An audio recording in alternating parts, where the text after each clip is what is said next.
Why choose a Sleep Number smart bed? Can I make my site softer? Can I make my site firmer? Can we sleep cooler? Sleep Number does that. Cools up to 8 times faster and lets you choose your ideal comfort on either side. Your Sleep Number setting. Get early access to Sleep Number's biggest sale of the year. 25% off the i8 bed, our most popular. Plus free home delivery. Limited time. All Sleep Number smart beds offer temperature solutions for your best sleep. Check it out at a Sleep Number store or sleepnumber.com today. Palmer Show. A magic beyond anything you could ever imagine. You are now listening to The Hunt Palmer Show. Brought to you by Sagrera Farms on 104.5 ESPN Baton Rouge. Locking down the middle of the day. You really think that's the best idea? Live from the Mercedes-Benz of Baton Rouge studio, this is Hunt Palmer. It's quite a piece of work. Hour 2, Thursday edition of the Hunt Palmer Show, officially working towards the weekend. First day of school for a lot of East Baton Rouge Parish today, getting a lot of back-to-school picks. For us in the Palmer house, it's just daycare. Just get them out of the house, get them wherever they need to go. But I know there's a lot of parents celebrating today. They've got kids out the door and probably headed to the carpool line here pretty shortly, so we'll get you there and appreciate you hanging out with us here on 104.5 ESPN Baton Rouge. We're brought to you by Sagrera Farms every Thursday. Let's head out to the Jim's Farms hotline. Matthew Brune, part of the Bengal Tiger over there on 3, good enough to give us a little bit of time here. Talk some Tigers. Brune, how are you, sir? Hey, Hunt. I'm doing well. Just, preparing for a couple of days tomorrow to be back out in the heat at practice. Yeah, we'll survive. It actually hasn't been that bad out there. There have been worse fall camps to this point, and the inside portion of the practice, I think, helped a good bit. They put the pads on a couple times now. We've been able to see him tackle to the ground a little bit, and I think all the buzz has been about offensive line and defensive line, so I guess we'll start there and kind of your impression on those two groups thus far. Yeah, it's definitely been the talking point for me and for, I think, everybody to this point, just because we knew going in that the offensive line was a question mark. It's been a question mark since, the bowl game even last year. We were like, what is this going to look like? How are they going to play? Then they had a couple transfers. And the defensive line on the other side also brought in a lot of transfers. So that the line of scrimmage was really a question for me going into this fall camp. And the defensive line has exceeded my expectations, I think, pretty thoroughly across the board. I knew they had some talent. I obviously liked Brune and McKinley returning.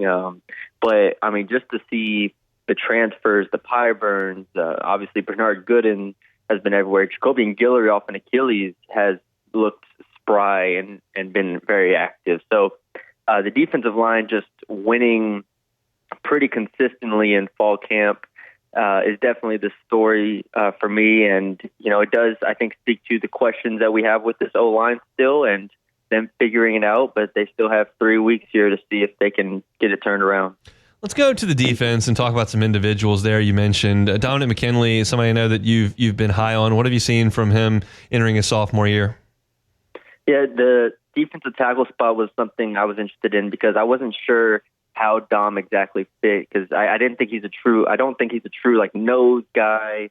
And then he's also just really big, so I'm not sure how he fits as like a 3-tech. So, but with the way he's played and his size and his strength, and Brian Kelly talks about it, you're really comfortable with him playing on the interior, whether it is in an A gap or just over the nose or wherever it is, just creating havoc. And he's been a handful for these guards at LSU. He has been a playmaker, and you pair him with, the Bros, Goodens, and whoever else. I think even Sean Washington's gotten in there for some. So it gives them a lot of flexibility, and I think he's a huge, huge part of this defense.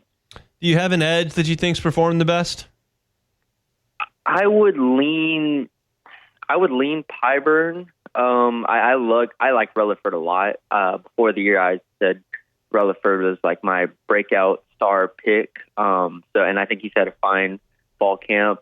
Him and Payton off the edge will be very, very aggressive and very effective. But Pyburn to me has been so good against the run and just so physical, and the energy. Like that was the first full practice we saw.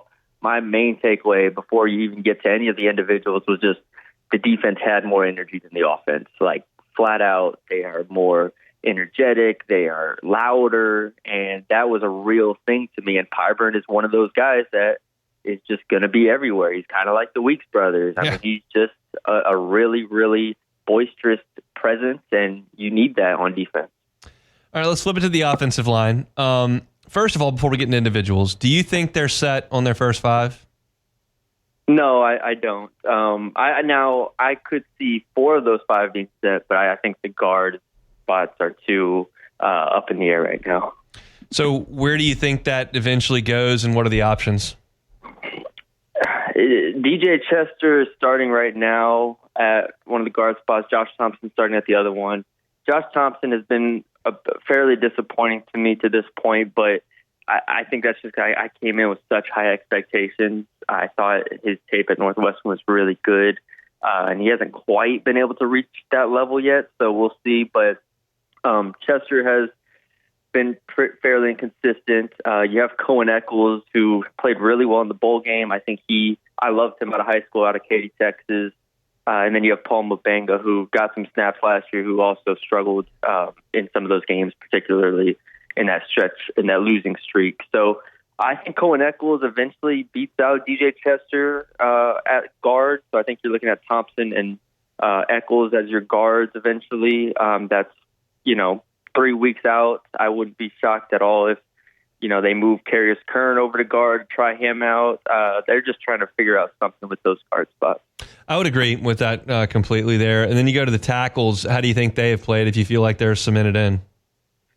Yeah, a lot of people have been really high on the tackles in fall camp. I think they've been fine. Honestly, I could say that they've maybe exceeded my expectations. I was really worried about Weston Davis coming into camp. I think he has shown flashes of being a real player, especially in the run game at times. I think he's put his head down and really been physical. So I'm okay with the tackles. Definitely not a problem at this point. We'll see what it looks like when you go against some high-level defensive ends like Florida will have and Clemson and Ole Miss and whatnot. But at this point, they're not an outright concern for me, Tyree Adams and Weston Davis. A lot of praise for the tight ends that I've seen and heard from media that have been there. Where are you on that group? I'm high on them as well. I'm really bullish. I think the more interesting point to me is, and I just wrote about this morning, how exactly they are going to utilize them to. Because I understand, 12 personnel, you love getting 2 tight ends out there, and I think they will utilize them both on the field at the same time. But also, if this receiver group is as talented as we project it to be and as successful as it can be, it's going to be harder to only have 2 receivers on the field. And so it's definitely going to be a puzzle for them. I like Bauer Sharp to fill in that Mason Taylor role really nicely. He's not like a great blocker. I wouldn't say Mason Taylor was a great blocker, but they can get the job done on kick-out blocks and whatnot and counters and everything. So I think he fills that role. And then Trey'Dez Green is just going to be kind of malleable, and he's going to get on the field plenty, and he might play in the slot a little bit. I just think he's kind of that guy you have to have on the field. But Bauer Sharp's more of like a traditional Mason Taylor type tight end. Well, let's jump to the other side right across from them and talk about Harold Perkins, who's been at the Star. What have you seen from him? Yeah, he's been awesome. He's exceeded my expectations for him off of an ACL injury where he missed spring, he missed part of summer, and he just came back, and he just reminds you why he is, Harold Perkins, why he is a 5-star athlete who could have been a 5-star running back out of high school. He's just everywhere. I think the big thing for him was mentally. The game needed to slow down for him. When he played inside linebacker last year, it was very clear the game was too fast for him. And so he's back out into some space to where he doesn't have to do as much, let's say, communication, doesn't have to do as much as he had to do at inside linebacker. So now he's able to read and react and make plays. He's been in the backfield. He's been shedding blocks. He's had an interception. The only interception I've seen on Garrett Nussmeier was Harold Perkins. So really, really promising stuff from him, and we'll see how it continues to go. Last one here. Has this looked any different? They've sounded different from their focus on the Clemson game. Has it looked any different to you from the fall camps you've seen in the past? You have all of the exterior stuff, the only putting up one game at a time. You have all the 1-0. You have all the Clemson talk, and I appreciate them focusing on this game because it is an important game. In terms of the actual practices, I don't know if there's been anything distinctly that stood out that's different. We watched tons of coaches come and go with fall camps and stuff, so I've seen a bunch of defensive line coaches and 2 defensive coordinators. But I think pretty much it's a standard defensive, or it's a standard camp overall. I'm just interested to see their approach for this Clemson game and to see how it continues to develop. I think we'll see a lot more this weekend, and especially on Saturday, maybe to see some more unique stuff on both sides of the ball. Looking for team coverage, looking for recruiting coverage, you can find it with the Bengal Tiger over there on 3. Matthew Brune all over it. We'll see you tomorrow out there, man. Yes, sir. Thanks for having me, Hunt. Matthew Brune with On 3, part of the Bengal Tiger, talking some Tigers. We'll talk Arkansas Razorbacks coming up in 15 minutes. LSU, of course, will host Arkansas this year. Taylon Green back for another year. Bobby Petrino there, and Sam Pittman still holding on. But if you were listening to Matt's show back at SEC Media Days, John Neighbors from Inside Arkansas said it's the least excitement he's seen for an Arkansas football season in like 20 years. So I'm curious to get the perspective on that. We'll talk to Andrew Hutchinson, Best of Arkansas Sports, coming up here in about 15 minutes. Our Thursday show is brought to you by Sagrera Farms. When we come back, I was watching TV last night and saw something that I find to be interesting. We'll talk about the Netflix series about SEC football and where LSU lands in that when that's coming up next. The Hunt Palmer Show. One Bath and Closets. OneBathAndClosets.com is the website. David Duvall and his team's 30 years redesigning and remodeling bathrooms and closets. When I say redesign, remodel, you may think, all right, that costs a ton of money. That takes forever. They're in your house for 4 months. Like, that just seems like a lot. Now, I'm suggesting to you that's not always the case. It doesn't have to be a huge renovation, which they can do at One Bath and Closets. They're licensed contractors. They're happy to help you with whatever you need in the bathroom or with closets. But it can be something simple like a tub to shower conversion. I got 2 kiddos under 4. They're taking a bath every night. We're in the bathtub all the time. But if you don't use your bathtub, you don't take baths, it's stingy, it's old, it doesn't function properly, take it out. Put in a gorgeous glass walk-in shower. Changes the aesthetic of your bathroom, changes the functionality of your bathroom, adds value to your home. All that can be done with David Duvall and his team at One Bath and Closets. Go to the website, look at the pictures of their fantastic work, get the free consultation that's right there on the website. David will come chat with you, tell you what they can do. And if you're concerned about payments, look, financing 18 months, 0% if you qualify. It's One Bath and Closets. You can find them online at onebathandclosets.com.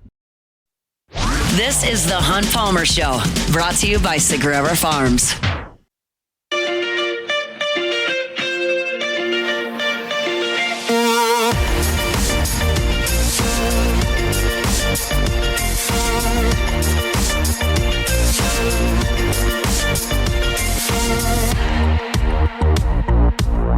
Thursday shows brought to you by Sagrera Farms, premium Angus beef.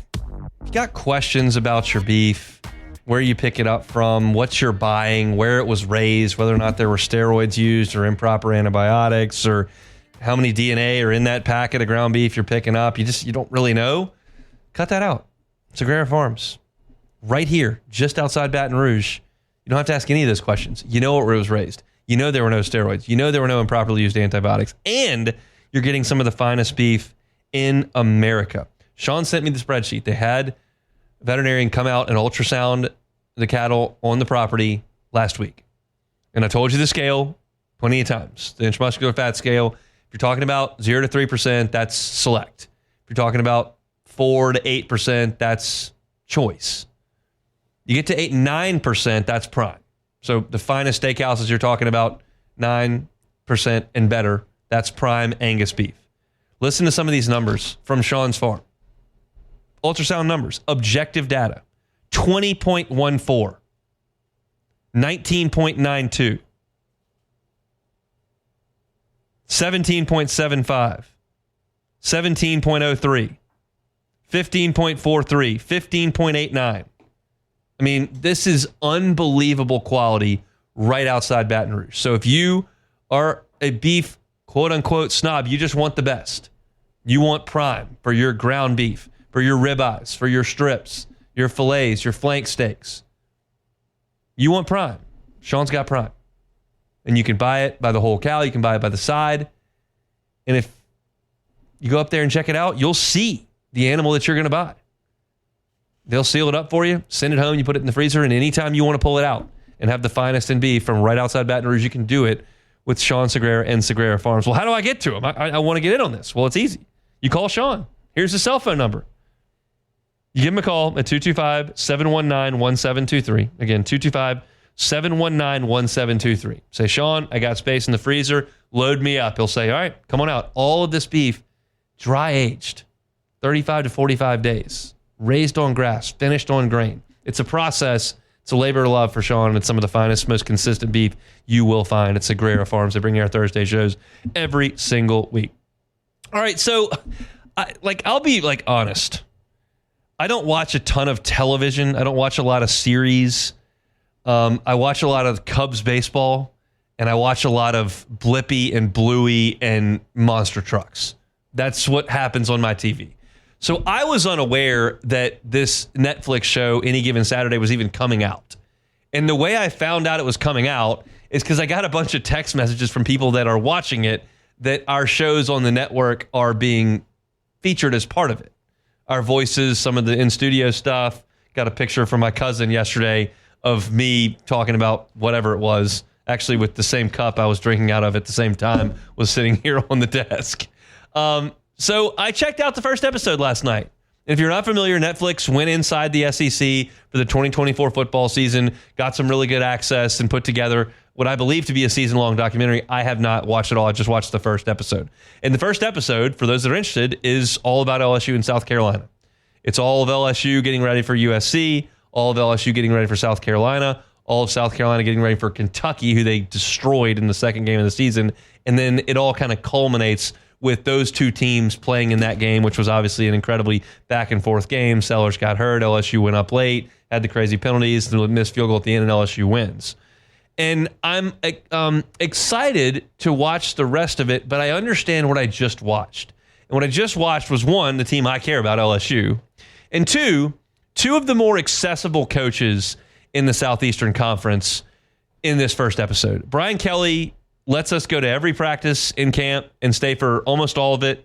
He does the Feinbaum Show every Monday, win or loss. He's been very accessible. That's been a change for him from his time at Cincinnati, Notre Dame to LSU. He's more comfortable. He's more mature. He's got his money. He's just doing his thing, and he doesn't really care about a lot of things he probably cared about early on. The paranoia is not there with Brian Kelly anymore. And Shane Beamer is just always kind of marketing. He's always doing the Instagram videos, the skits they do on South Carolina's football deal. He wants to promote the brand, and he does a good job of it. I come across with a very positive image of Shane Beamer. I know that he got into it with Brett Bielema, and there are sometimes he kind of goes over the top a little bit. But generally speaking, when I see when I see Shane Beamer, I think that seems like a good dude that kind of gets it.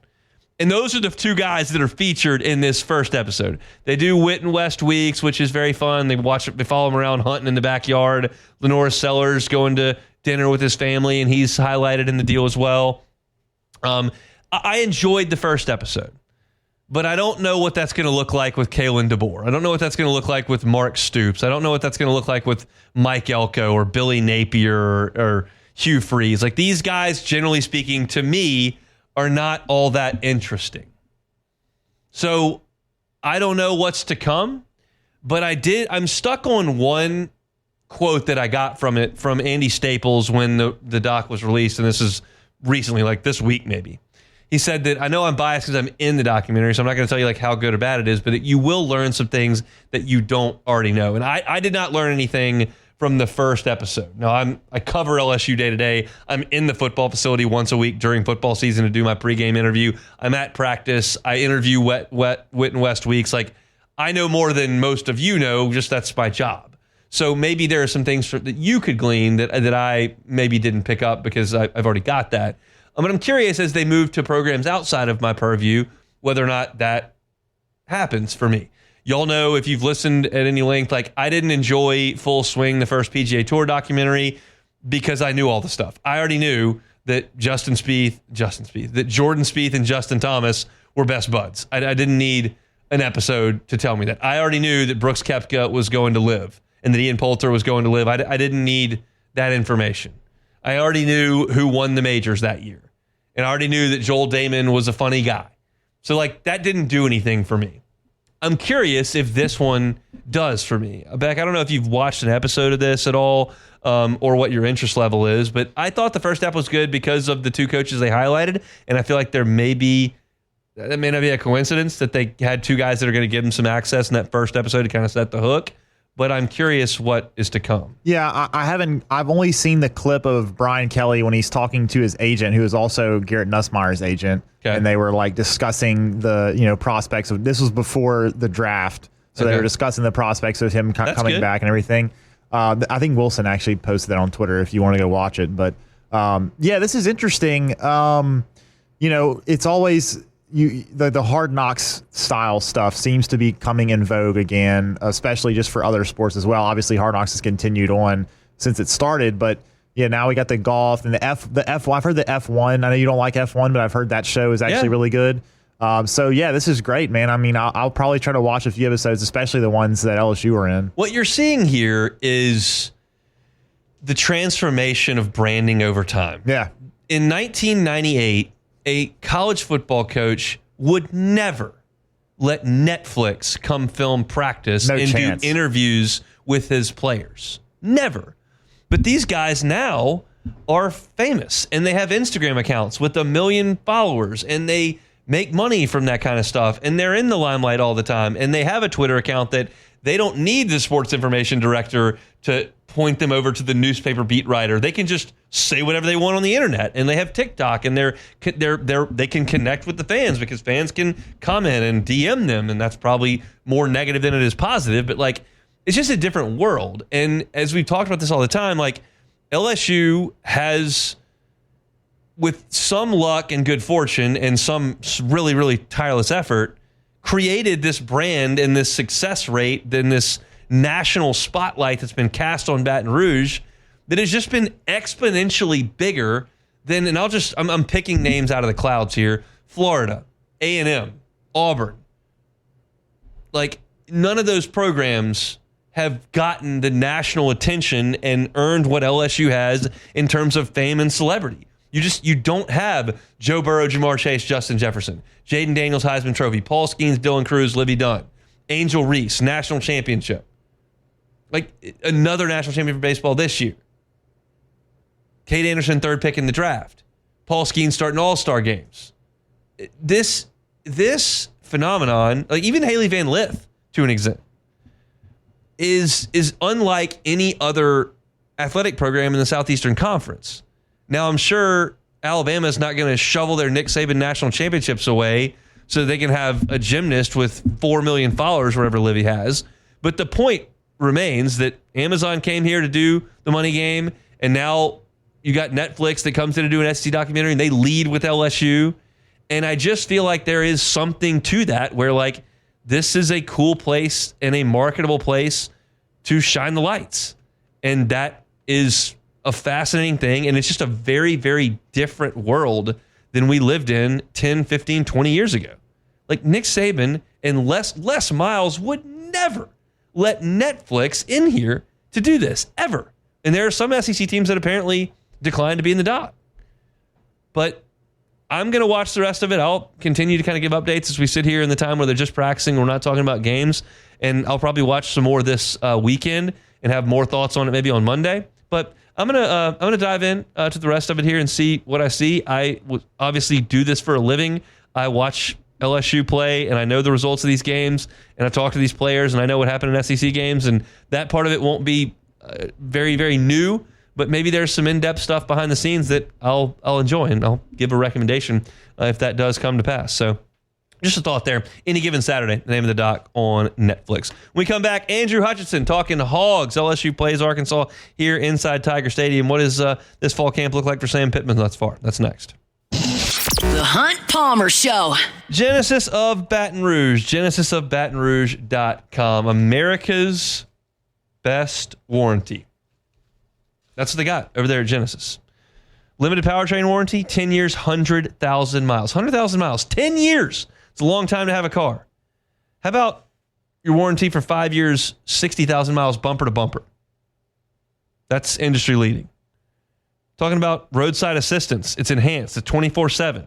Get that for 5 years, unlimited miles. Complimentary valet. 3 years, 36,000 miles. Complimentary means complimentary. We come, we take care of it, give your car back. That's as easy as it can be. Nobody loves sitting on the service aisle for a long time. I would submit that if you're going to do it, Genesis of Baton Rouge is an awesome place to do it because it's quiet and it feels like a spa, and they've got perforated areas that separate you off from the masses that could be there, and you can get some work done. They've got an incredible snack station. The coffee machine is first class.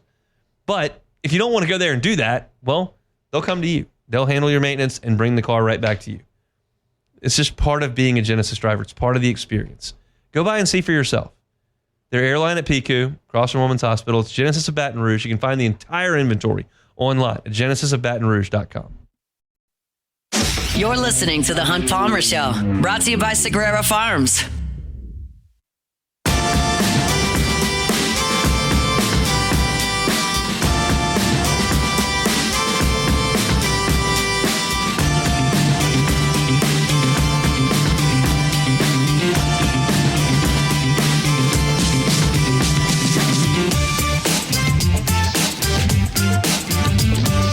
Thursday show is brought to you by Sagrera Farms Premium Angus Beef.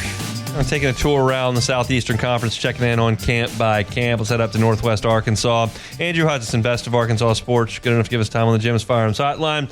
Andrew, have the folks up there in Northwest Arkansas recovered from Omaha yet?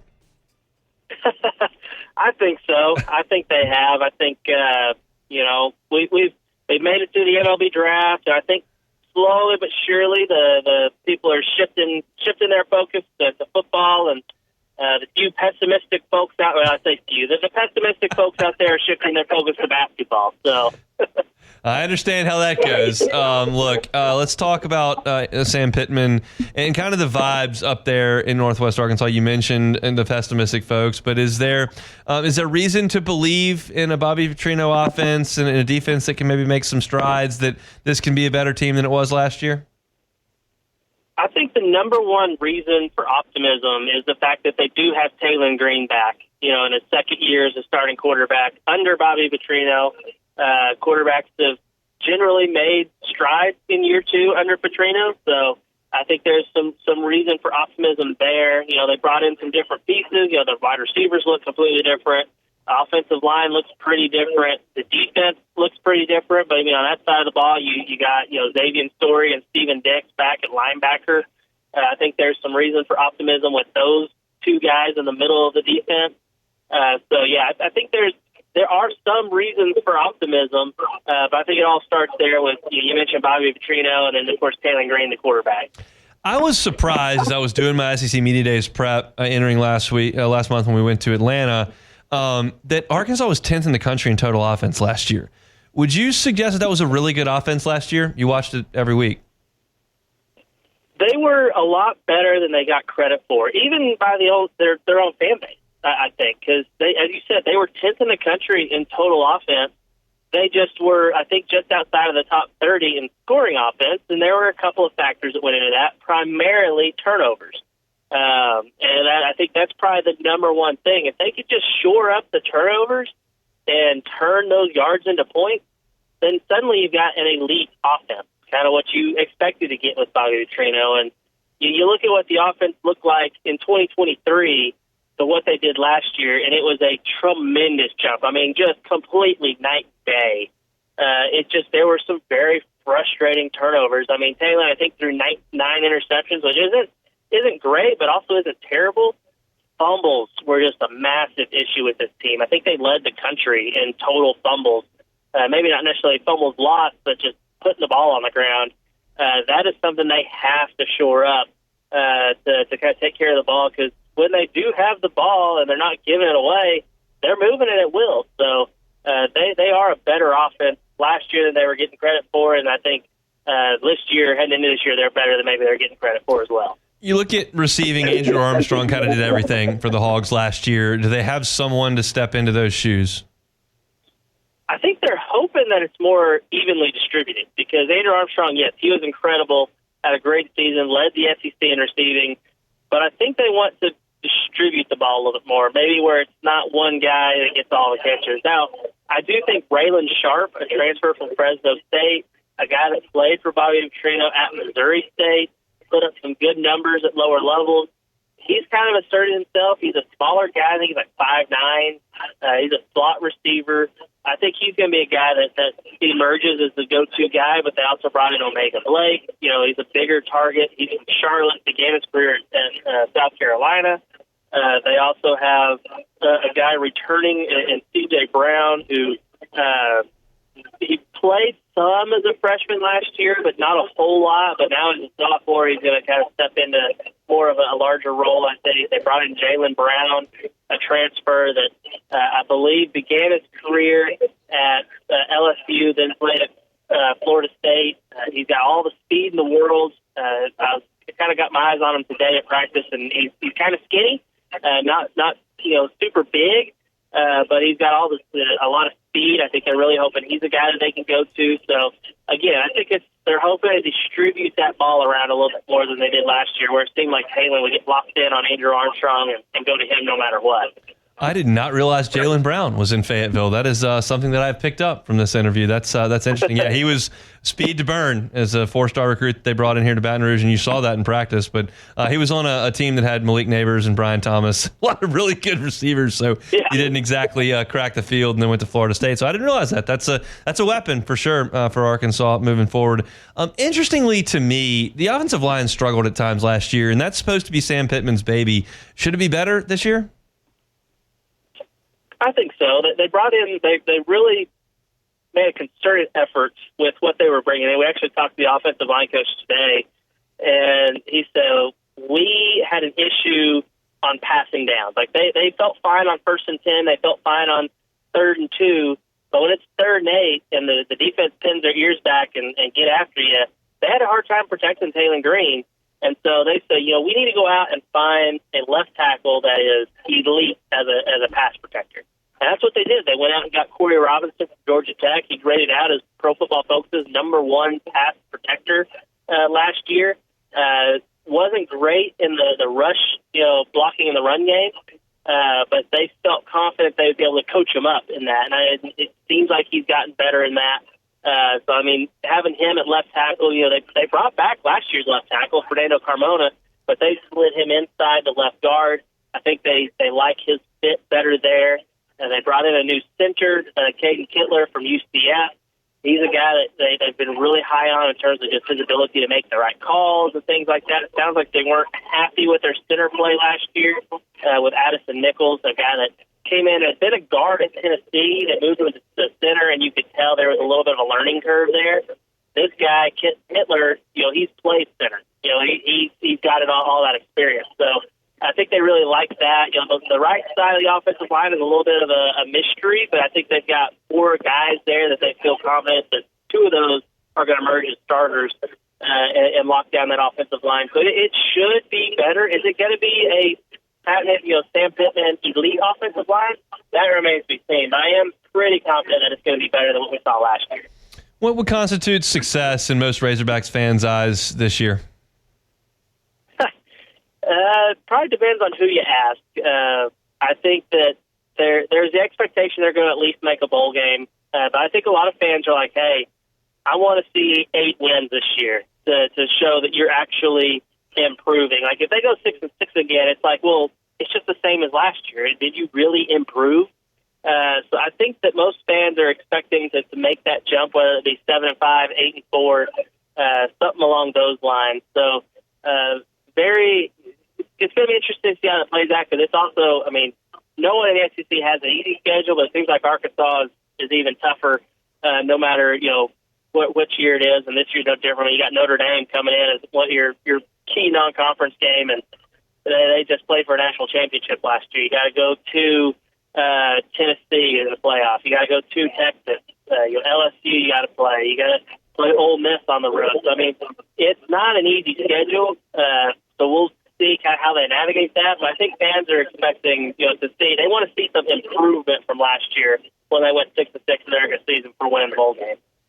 Is there excitement for this? I was talking to some folks in Atlanta that kind of sent like, I'm not sure if that's ramped up. Now that they're practicing, there's some reports there. Like, do you sense excitement for this year, or is there a little bit of malaise as the Pittman era continues to go?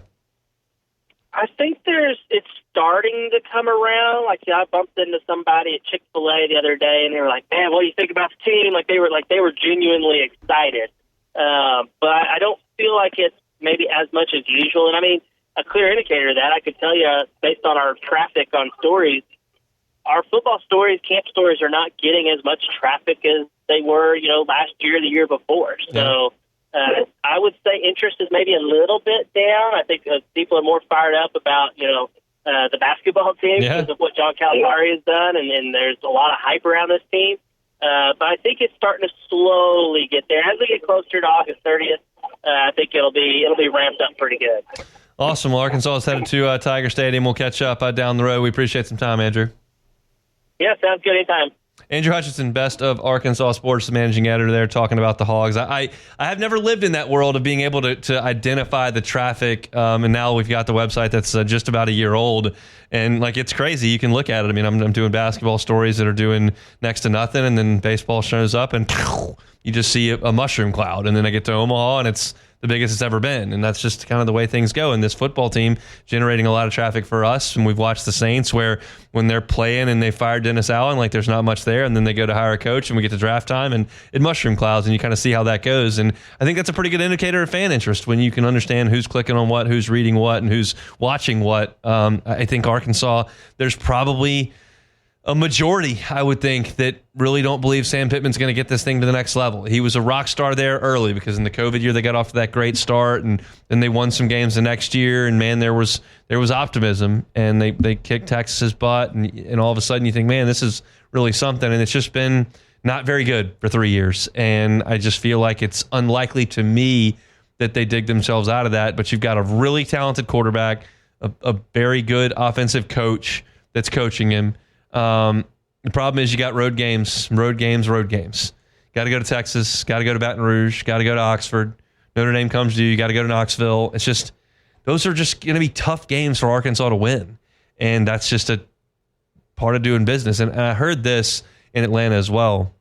As you consider Arkansas' schedule year in and year out, one of the things that matters is that they don't play Arkansas. It seems so simple and so stupid to say out loud, but that's a big deal. When you're LSU or you're Texas or you're Alabama and you've got a home game against Arkansas, that's when you expect to win. Arkansas doesn't get that. Sometimes Vanderbilt shows up, sometimes Mississippi State shows up, and they will play State this year. But and they hung 70 on them last year in Starkville. But that's one game that a lot of SEC teams put on their calendar as a penciled-in win, and Arkansas doesn't get that. So it's going to be interesting to watch and see how it unfolds. I think a lot of people feel like this could be Sam Pittman's last year, and Bobby Petrino takes over next. He's already been the retread at Louisville. Why not do it again on the Hill? We'll see. But thanks, Andrew, for giving us a little time here on this Thursday. We will take one more time out, come back and close it out. Hunt Palmer Show. The Hunt Palmer Show. Highland Insurance Group, HighlandIG.com is the website. It is storm season. There's some disturbances out there in the Atlantic, and we don't expect them to make landfall anywhere near the Gulf Coast, but you know what time of year it is. So make sure that your insurance policy is properly structured. That goes for your property policy. It also goes for everything else you've got. Whether or not your umbrella limits are correct, your auto limits are correct, whether or not you've got the proper cyber coverages, your EPL's up to date, whether or not you've got directors and officers insurance, or whether or not you need directors and officers. And these are things that you as a business owner or CFO or somebody that's in risk management isn't completely aware of because your broker hasn't let you in on that. Well, let the Howard Insurance Group come in and help. The Howard Insurance Group believes that they should be an asset and part of your team, like your attorney is, like your CPA is. They should have a good understanding of what you do, have a good understanding of your risk management, and be part of your team, not just the guy that came in at the last second and had the lowest price. If you want to call an insurance broker and say, hey, save me 20% and I'll switch, that's not really the call that you need to make to the Howland Insurance Group. If you want your insurance to be right, you want the proper coverage in case that hurricane rolls through, the Howland Insurance Group is a call you need to make. Check them out online at HighlandIG.com. Jonathan Carver and his awesome team here, located in Baton Rouge. They can help you out statewide. It's the Highland Insurance Group, HighlandIG.com. This is the Hunt Palmer Show, brought to you by Sagrera Farms.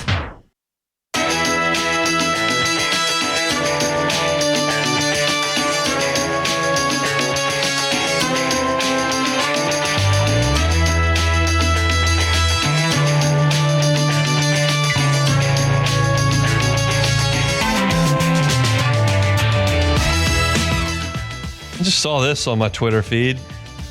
Paul Skeens has opened up his Major League Baseball career with a 1.99 ERA over 46 starts, the best mark in the live ball era. That's a long time. I really don't think I'm being hyperbolic with this because you get this all the time with college athletes and professional stuff. And we were actually watching one of the best, I'm going to try not to be hyperbolic, one of the best 15 pitchers in the world pitch at LSU. He was ready then to pitch. And I know that he certainly improved over the course of, he was up 11 months later. So he certainly improved over 11 months, but not like transformatively. So it stands to reason, like when we talk about, hey, what if the pros, the best guys in the pros went down and played in college? What if, Giannis joined the SEC and was on the hardwood for Florida? What if you took, TJ Watt and put him on a college team? We saw that with Paul Skeens 2 years ago because he's now the best pitcher in the sport and has had the best start to a career in the sport. And he was just here 5 minutes ago. Crazy. But now you can't ever say, well, Jay had that one pitcher that is just a unicorn. That's why he won. Well, that one doesn't fly anymore because he hadn't been here for 2 years and they just won another one. So not that anyone's saying that anymore, but you did hear that as of like 3-4 months ago. All right, take it or leave it. Take it or leave it. Take it or leave it. Presented to you by Flight by Yingling, the next generation of light beer, crafted by America's oldest brewery. Today's hottest stories in sports, news, and sometimes even Hunt's life. The question is, will he take them or leave them?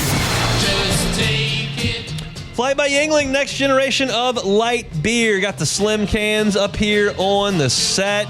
Wherever you're picking up your beer for the weekend, it is Thursday. We're getting real close to it. Stop on by and get some Flight by Yingling. It is the next generation of light beer. Just 95 calories, 2.6 carbs, and it has all the flavor you're looking for from a cold beer.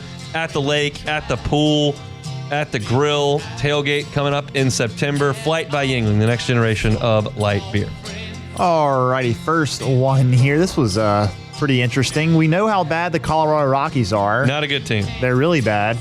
Well, over their last 3-game set with the Toronto Blue Jays, they made history yet again and gave up the most hits in a 3-game series since 1900, Hunt. Jeez. The Blue Jays had 63 hits in the series, the most by a team again in a 3-game set since 1900. They scored 40. Wait, how many runs? 40 something? Wait, let's see. They won the last game 20-1. Okay. Shoot, where does it say? All right, 45 runs. Yeah, 45 runs. That is, hitting in the major leagues is so hard because everybody throws 98, and it's just hard to hit 98. So to consistently give up that much is just really hard to comprehend.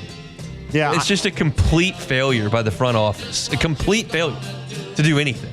And it doesn't help when the guy that you inked to a monster deal, Chris Bryan, just can't hit it all. Yeah, they they won the first game 15-1. They won the second game 10-4. I wonder if Chris Bryant's a member at Cherry Hills. He should. Yeah. Yeah, he's got plenty of time to play golf. He does, and he's got plenty of money. He can pay the entry fee straight up. Has not been playing a lot of baseball these days. Cherry Hills, great golf course. I hope to return one day.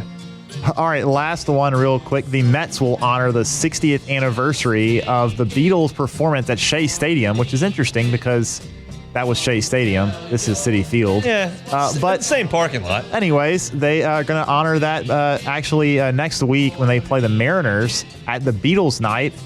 They will have a tribute in front of Shea Bridge, and the first 15,000 fans to enter Citi Field will receive an exclusive Shea Stadium replica.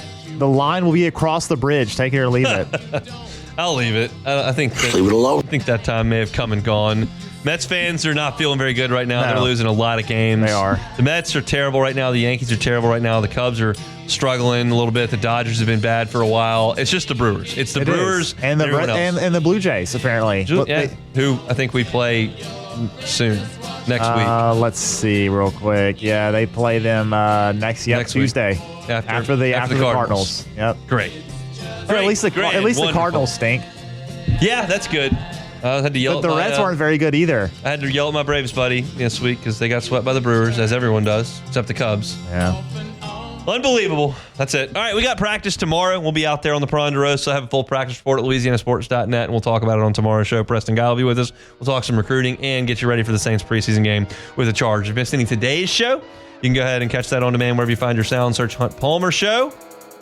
Hunt on LSU, Hunt on Saints as well. Matt's going to drive you home. We're back tomorrow. Have a safe Thursday. Hunt Palmer Show. The Hunt Palmer Show.